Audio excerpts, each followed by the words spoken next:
तो बच्चों आज पढ़ेंगे हम अध्याय नंबर 6। पाठ का नाम है केंद्र सरकार। जो देश की सरकार होती है उसे हम बोलते हैं केंद्र सरकार। देखो, सरकार का अर्थ एवं परिभाषा।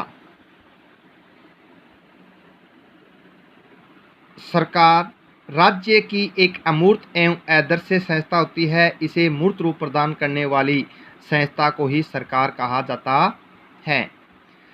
सरकार उसे कहते हैं कि जो राज्य एक अमूर्त आदर्श संस्था है, उनको चलाने वाली, उनको मूर्त रूप देने वाली संगठन, इकाई व संस्था को ही क्या कहा जाता है? सरकार कहा जाता है। सरकार के प्रमुख कार्य है कि राज्य का निश्चित भूभाग में रहने वाले लोगों को सेवा के लिए कानून बनाना, कानूनों का लागू करना और जो कानूनों की अवहेलना करे उनको सजा देना, ये सरकार का मुख्य कार्य है। सरकार के 3 अंग होते हैं। जैसे हमारे शरीर के अंग होते हैं, उसी प्रकार सरकार के भी 3 अंग होते हैं जो सुचारू रूप से अच्छी तरह से कार्य कर सके। उसके अंदर पहला है व्यवस्थापिका, दूसरा है कार्यपालिका, तीसरा है न्यायपालिका।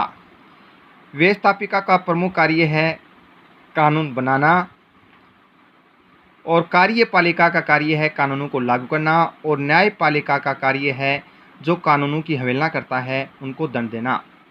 व्यवस्थापिका, भारतीय राज्य व्यवस्था में व्यवस्थापिका का गठन 2 स्तर पर हुआ है कि भारत देश के अंदर ऐसी व्यवस्था की गई है जो व्यवस्थापिका है उनका 2 स्तर पर गठन हुआ है। पहला है संघीय व्यवस्थापिका, जिसे ही हम केंद्र सरकार बोलते हैं। दूसरी है राज्य व्यवस्थापिका, जिसे हम राज्य की सरकार बोलते हैं। जो अलग अलग राज्यों की अलग अलग सरकार होती है। संविधान में संघीय व्यवस्थापिका को संसद का नाम दिया गया है। संविधान में जो संघीय व्यवस्थापिका है उसी को हम क्या कहते हैं? संसद कहते हैं। जो संसद भारत के संविधान के अनुच्छेद 79 में उल्लेख किया गया है। संसद के 3 अंग होंगे, 3 अंगों से मिलकर संसद का निर्माण होगा। संसद राष्ट्रपति, लोकसभा और राज्यसभा से मिलकर बनती है। लोकसभा और राज्यसभा को हम संयुक्त रूप से सदन कहते हैं। संसद, भारत की संसद कहाँ पर है? भारत की संसद दिल्ली के अंदर है, जो हमारे देश की राजधानी है वहाँ। जो लोकसभा, राज्यसभा और राष्ट्रपति बैठते हैं, जो अपना अधिवेशन लेते हैं, उसी का नाम क्या है?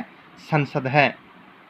अब है व्यवस्थापिका के मुख्य रूप से 2 भाग हैं, लोकसभा और राज्यसभा।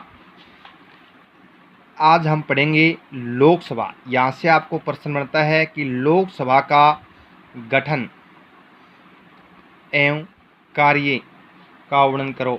तो आज हम पढ़ेंगे लोकसभा का गठन। लोकसभा का दूसरा नाम है निम्न सदन और लोकप्रिय सदन। लोकप्रिय सदन इसलिए कहते हैं क्योंकि लोकसभा का चुनाव भारत की जनता द्वारा किया जाता है, व्यस्त मताधिकार द्वारा। अब है सदस्यों की संख्या। जब मूल संविधान में लोकसभा के सदस्यों की संख्या 500 थी, परंतु 1987 के अधिनियम के बाद इनमें अधिकतम सदस्य संख्या 552 होती है। जो 530 राज्यों के निर्वाचन क्षेत्रों से और 20 सदस्य संघीय क्षेत्रों से और 2 सदस्य राष्ट्रपति द्वारा अंगल भारतीय वर्ग द्वारा मनोनयन किया जाता है। तो सदस्य की संख्या याद रखने पहले आपको कि सदस्य की संख्या मूल संविधान के अंदर लोकसभा में सदस्यों की संख्या 500 थी। आपको यहाँ से याद रखना है कि लोकसभा में अधिकतम सदस्य संख्या 552 होती है। जो 530 राज्यों से निर्वाचित होते हैं और 20 सदस्य केंद्र शासित प्रदेशों से निर्वाचित होते हैं और 2 सदस्य अंगल भारतीय वर्ग को राष्ट्रपति मनोनीत करता है। इस प्रकार कुल सदस्य संख्या 552 हो सकती है, परंतु वर्तमान में लोकसभा में सदस्यों की संख्या 545 है। अब आगे है लोकसभा का निर्वाचन। लोकसभा का निर्वाचन भारत में जिस व्यक्ति की 18 साल से अधिक उम्र हो जाती है, जिसे हम वयस्क मताधिकार बोलते हैं, वो व्यक्ति अपना प्रत्येक रूप से वोट डालकर अपने सदस्य को चुनता है, जिसे लोकसभा के सदस्य को हम सांसद बोलते हैं। अब बताओ कि राजस्थान में लोकसभा के सदस्यों की संख्या कितनी है? तो कितनी है? 25 है। और अधिकतम लोकसभा की सीटें किस राज्य में हैं? तो उत्तर प्रदेश 80 सीटें हैं। अब पढ़ेंगे हम आगे सदस्यों की योग्यता। तो सदस्य की योग्यता है, पहली योग्यता है कि सबसे पहले वह भारत का नागरिक होना चाहिए। उसकी आयु 25 वर्ष से कम नहीं होनी चाहिए।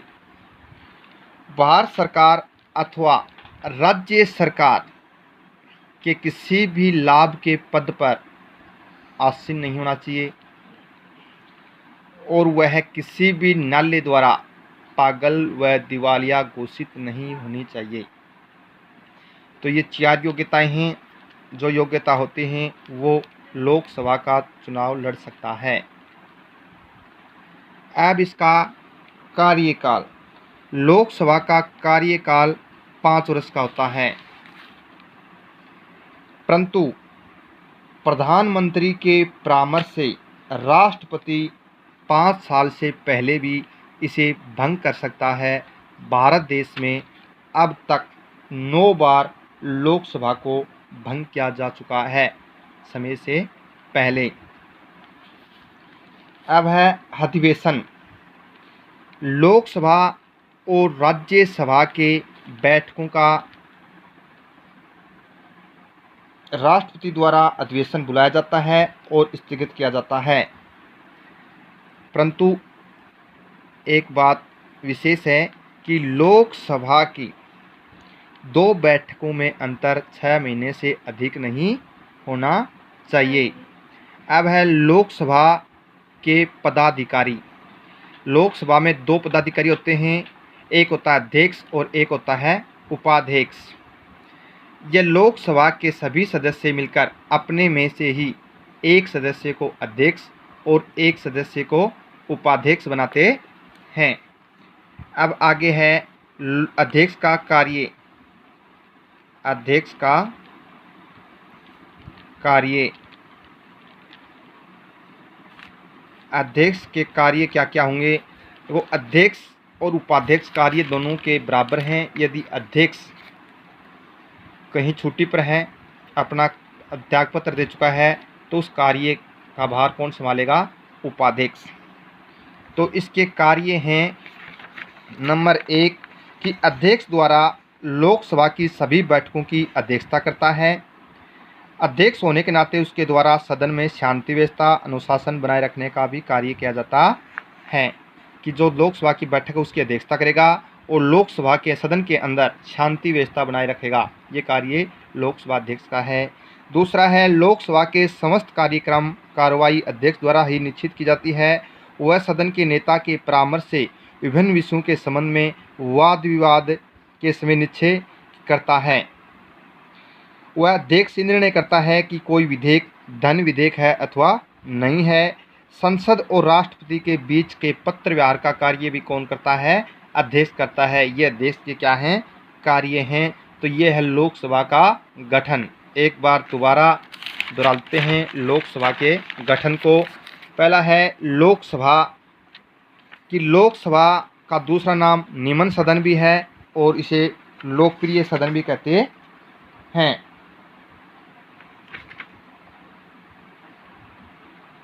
लोकप्रिय सदन इसलिए कहते हैं क्योंकि लोकसभा के सदस्य का चुनाव भारत की जनता द्वारा किया जाता है प्रत्यक्ष मत से। अब है इसकी सदस्य संख्या।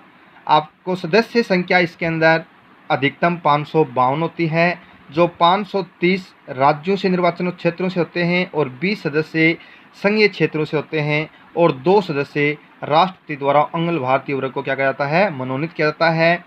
आपको बताया था कि राजस्थान में इनकी लोकसभा की सीटें कितनी हैं, 25 हैं। अब है निर्वाचन।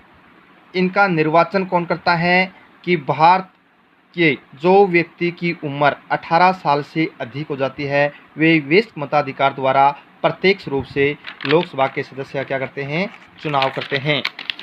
और सदस्य की योग्यता, वह भारत का नागरिक होना चाहिए, उसकी उम्र 25 वर्ष से अधिक होनी चाहिए, वह राज्य सरकार व केंद्र सरकार के किसी भी लाभ के पद पर आसीन नहीं होना चाहिए, न्यायालय द्वारा उन्हें पागल व दिवालिया घोषित नहीं किया जाना चाहिए।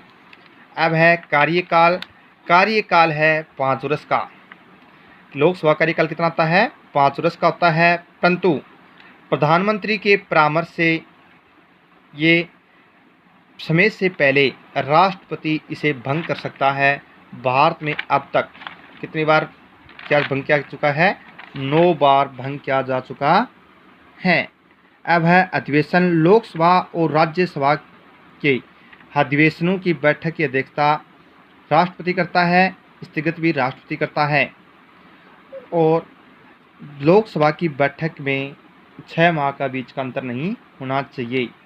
अब लोकसभा अपने में से ही 2 पदाधिकारियों की नियुक्ति करते हैं, अध्यक्ष और उपाध्यक्ष। अध्यक्ष के कार्य हैं, अध्यक्ष द्वारा लोकसभा में सभी बैठकों की अध्यक्षता करता है और वह अध्यक्ष होने के नाते सदन के अंदर शांति व्यवस्था बनाए रखने का कार्य भी करता है। वह सदन के कुछ समितियों के पदेन सभापति व प्रवर समितियों के सभापतियों को नियुक्त करता है। वह इन समितियों के द्वारा निर्देशन का कार्य भी किया जाता है। अध्यक्ष का ये निर्णय करता है कि कोई विधेयक धन विधेयक अथवा नहीं है। संसद और राष्ट्रपति के बीच का पत्र व्यवहार का कार्य भी करता है। तो यह है पढ़ा हमने आज केंद्र सरकार के बारे में कि केंद्र सरकार क्या है, पूरे देश की सरकार है। सरकार किसे कहते हैं, सरकार के कार्य क्या हैं, सरकार के अंग कितने हैं, व्यवस्थापिका किसे कहते हैं, व्यवस्थापिका के अंदर कौन कौन से अंग हैं, संसद क्या है, संसद के कितने अंग हैं, कौन कौन इसमें सम्मिलित हैं। फिर हमने पढ़ा लोकसभा का गठन। लोकसभा का दूसरा नाम निम्न सदन भी है और लोकप्रिय सदन भी है। इनके बारे में कल आगे पढ़ेंगे हम राज्यसभा।